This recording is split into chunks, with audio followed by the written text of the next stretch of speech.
Hello and welcome to another episode of Geared Toward Gear. My name is Sean and I am so glad you're here. I've got a question for you. Riddle me this. What is better than a Spyderco Dragonfly 2? 6 Spyderco Dragonfly 2s. That's right. Today we're talking about one of my favorite all-time folding knives, probably top 10 of all time. And I think I said that in a recent video about a different knife, the K-Bar Dozier. So maybe I need to do a top 10 all-time video. But today we're talking about the Spyderco Dragonfly 2, which is truly one of my favorite folding knives of all time. So let's get a few of these out of the way. They'll just kind of be there to stare at. And you know, we'll use the orange one for the review. So I just want to talk about the Spyderco Dragonfly 2 because I love this knife so much. And I did a video on this actually months and months ago. It was one of my earlier videos and it was terrible. It was one-handed. I'm pretty sure the video was in like portrait mode. It was bad. So I wanted to revisit it because it's a knife that I truly love and I think you should too. I really do. So let's get the short version out of the way with the Dragonfly 2. What are we looking at? We are looking at an FRN handle. We are looking at VG10 steel in this example. It is a manual thumb hole opening knife with a back lock, an overall length of just over 5.5 inches, comes in at 1.2 ounces. It's going to be for tip-up, right or left-handed carry, and have a price tag ranging between $60 as high as, say, $90 or $100, depending on the model that you choose. But kind of the standard Dragonfly 2 is going to run you about $60 to $65. So that is the short version. Let's do a size comparison. We'll just throw one up here real quick to kind of compare. Let's grab the Mini Griptilian. Line up the pivots, and as you'll see, the Dragonfly 2 is a tiny knife. I think most people would consider the Mini Griptilian to be a small knife, and I would agree with that. The Dragonfly 2, on the other hand, is tiny. It is a tiny little guy, and I love it. So let's talk a little more detail, and I'll just briefly touch on the ones that are on the table so you kind of know what we're looking at here. There are a lot of different options with the Dragonfly 2, which is one of the things that I really like about it, is that you can kind of just figure out which one you like best, which one works for you. Granted, sometimes they are limited runs or sprint runs, like I think these two on the far right, but there's a number of options that are kind of available all the time, like the ZDP 189, or this yellow one here, which is an H1 steel.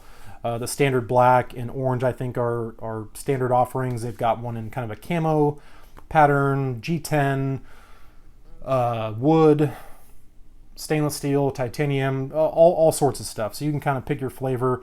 These are the ones that I happen to like. I'm not trying to collect them all. These are just the ones that I like. So again, on the far left in yellow, we have the H1 steel version, which is going to be from their salt line. And this one is a hollow grind. And all the rest are going to be full flat grinds. This one here, it looks black, but it's actually really dark green, what they call British Racing Green. And that's going to be in ZDP 189 steel, a very hard steel.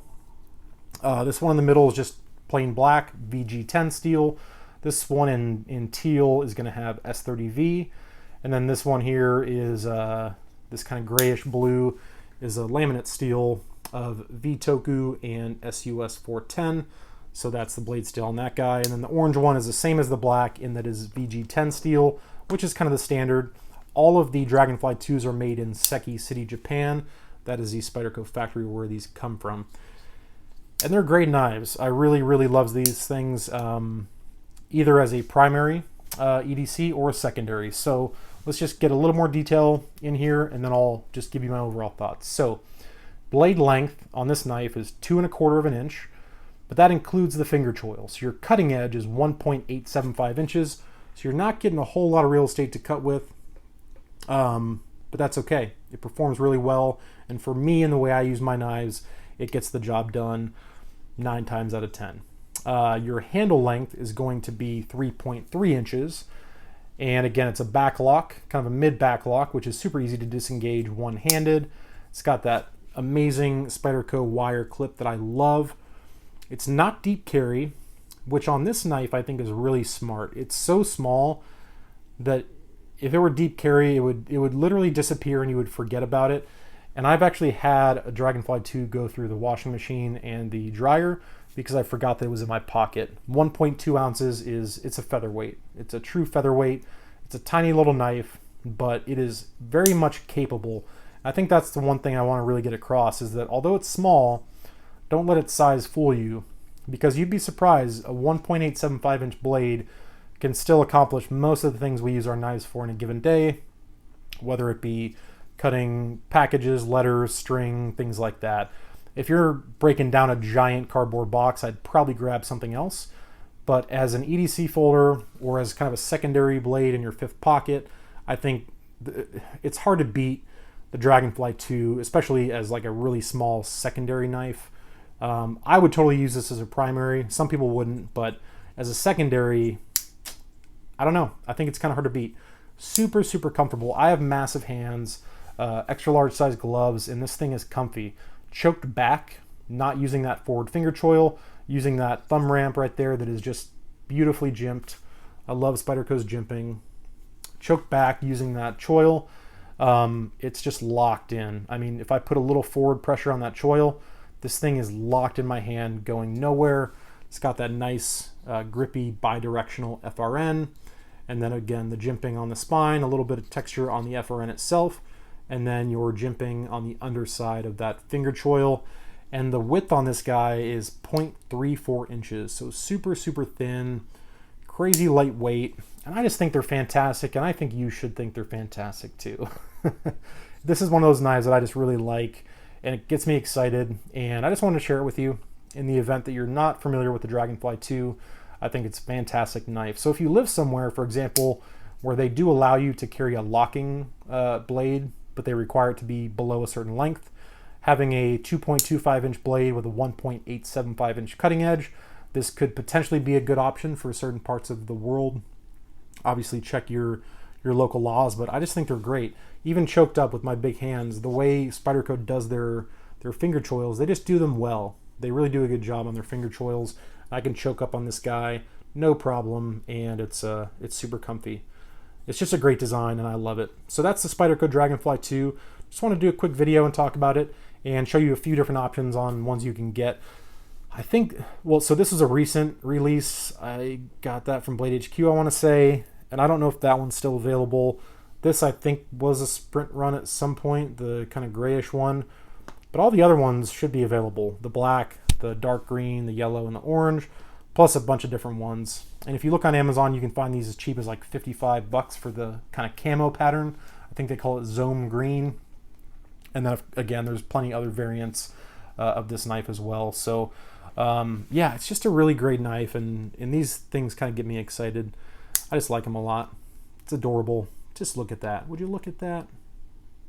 Yep, great knives. And let me get a little closer view on this one, because that's a beautiful color, that teal. And I know these were pretty hot off the press not too long ago. And then the Salt series is pretty cool too, because it does have a different grind to it. So it just has a different look in H1 steel, as we can see there. So if you're spending a lot of time by the water, this might be a good option for you. But yeah, I just think for a fifth pocket backup folder, it's hard to beat the Dragonfly 2. So let me know in the comments, do you own a Dragonfly 2? If so, do you love it? If you do not own a Dragonfly 2, does this design appeal to you? And then let me know what would be your go-to fifth pocket folder if it's not the Dragonfly 2. It could be anything, but I'd like to hear your thoughts on kind of your secondary fifth pocket folder. And keep in mind, I truly mean a fifth pocket. Like a fifth pocket in a pair of jeans is like that big, right? Fits like a Zippo lighter, you know, or something like that. So this will truly fit all the way into a fifth pocket. So what is your favorite knife that would actually fit into a fifth pocket? Because I'd be interested to hear. So that's it. Just want to talk briefly about the Dragonfly 2, only because I like them a lot and no other reason. So that's it. Thank you guys all so much for watching, and I will talk to you soon.